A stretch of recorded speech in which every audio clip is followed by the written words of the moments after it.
How many times will the helicopter come up today? Today, 4 hours at least. 4 hours. How many bags? Almost 75.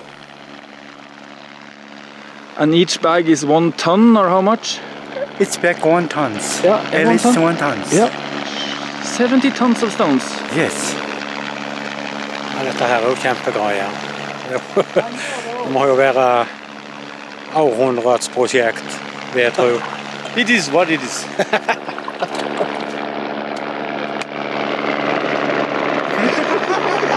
Oh, you have to work.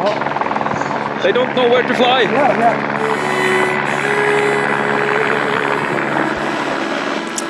We live in eastern part in Nepal, in Solukhumbu. Solukhumbu is district Airplace region. Live in high 3,840 meters in Kunde. How many places in Norway have you been working like this? This is my 14th time in Norway. Many places, many. I was 1986 in Norway. Yeah. 2001 and continue in Norway. Der nede holder de på, skjerpene. Holdt på hele sommer, skal holde på neste år også, før det blir ferdig. Og denne trappen leder da opp den gamle buførevegen, der de altså dreiv kyra eller sauene over fjellet i gamle dager. Så da var det opp her, driver de forbi, her er det jo greit nok, men på andre siden, der er det bratt igjen. Så der holder skjerpene også på, og lager trapp ned. Så dette har de jo store planer for, og en som har spesielle stjerner i øya, han heter Per. Han har tatt seg fri, han, rett og slett, for å drive med denne buførevegen på heltid. Ja, saken er den at for 3 år siden så ble det satt i gang et verdiskapningsprogram gjennom Folgefond nasjonalpark. Fra fjord til fond, heter det. Det er en gruppe som har liksom snakket om dette over tid, om å prøve å få gjort noe med den stien over fjellene. Og så søkte vi faktisk om å ta med opp i det prosjektet. Og dagen etter vi hadde sendt e-post til dem, så fikk vi svar at de ville gjerne ha det med. Ja, nasjonalparkstyret og ifra fylkesmannen og alle denne som har vært involvert, de var helt sikre på at vi var nødt til å steinsekke for å få en varegstig. Hvis bruken øker, som gjør mange plasser, eksploderer rett og slett. Så har du steinsett, så er det ikke slitasje. Mens gjenger de i terrenget sånn som det er, så vet det bare gjørme etter det. Så bort i Telemark har de opplevd dette, at de måtte komme tilbake igjen og steinsekke. Litt oppe i løypa, så møtte jeg i forgårs vel en kvinne fra bygda. Hun var litt mer av grinebiterarten og mente at de la den på helt feil sted.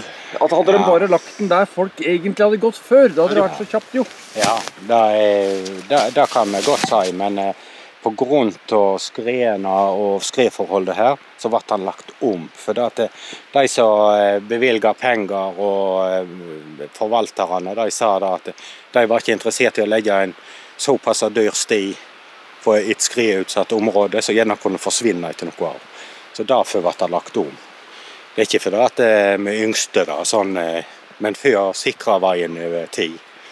Og selvsagt har det fordyret og forlenget arbeid, men skal du tenke 100 år frem igjen, og så tror jeg vi tjener stort på det. Bare ligger den der fremdeles? Ja, absolutt. For nå er ikke den i skredutsatt område. Det forankres jo nærmest inn i siden. Ja, det gjør det. De bygger det inn i terrenget, sånn at skred og sånt, de skal ikke få tak på det i det hele. Genialt. Ja. Og nå vet jeg det er en sånn stor stein spesielt som de skal drive og lage over en bru oppi her. Ja, med litt opp og... Ja, vi gjør nett å få med oss de greiene der, altså.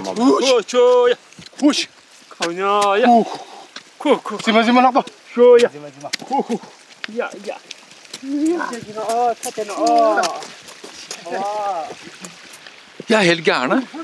De er helt gærne. Ja, kom her.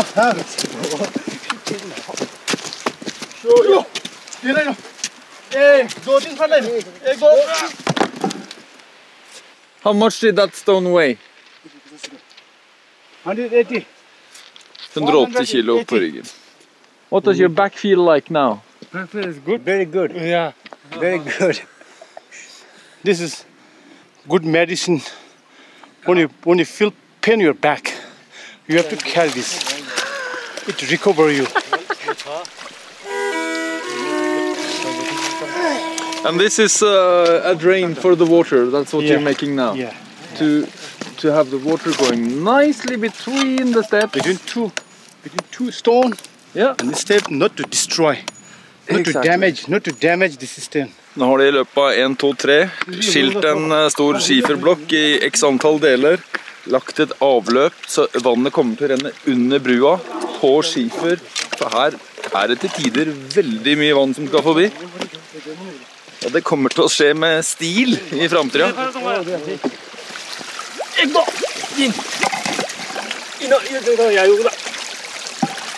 Du bare står og smiler da. Ja, det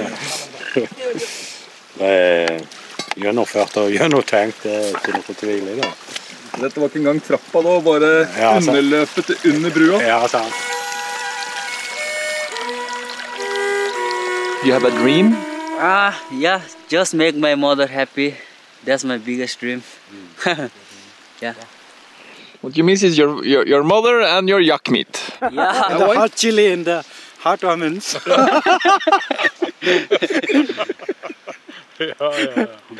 Excellent.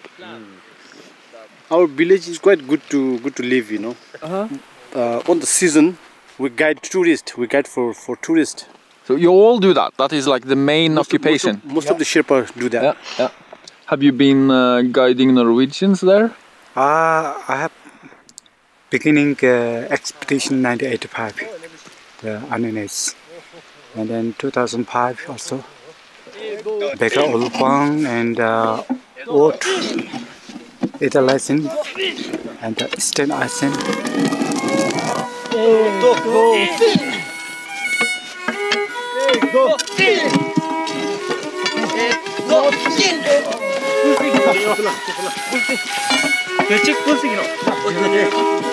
What was the weight of this stone?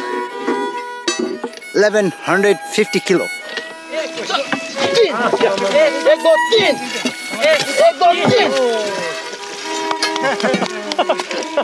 Now it is ready. You may go now. Thank you. So, this is the first step, a small step for one man, but a big step for Norwegians. I am the first to cross the bridge. Ta-ta! Very good work. Very good work. I am so impressed. Hug. Good job. Okay. Like a stone. Like a stone, exactly. As we like it. Med gjenplantningsteknikken de har, når de flytter jorda fra ovenfor stien, hvor de lager en renne, så plasserer de den jo nedenfor. Og på den måten, når de da døtter til med mose, så om et år så kommer denne stien til å være gjengrodd og pen og grønn og ser ut som den alltid har vært her. Dypt imponerende. Ja, du ser ikke stien nedentil. Du må gå på oppsiden og få se den så det et utrolig arbeid de gjør, denne folk her. Det hadde ikke vært mulig uten de gutta her. Nei, absolutt. Det helt umulig. Det ikke noen som hadde klart det. De jo på vei med å bli litt sånn rikskjendiser. Ja, det skulle nesten bare mangle. De fortjener det.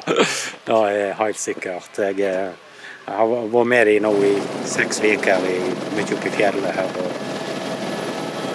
Ja, levt I lag med dem. Det en inspirasjon, og jeg helt rørt over hva folkeslaget altså. Så det var et sånt yrke jeg skulle hatt fast. Jeg topp motivert for neste år.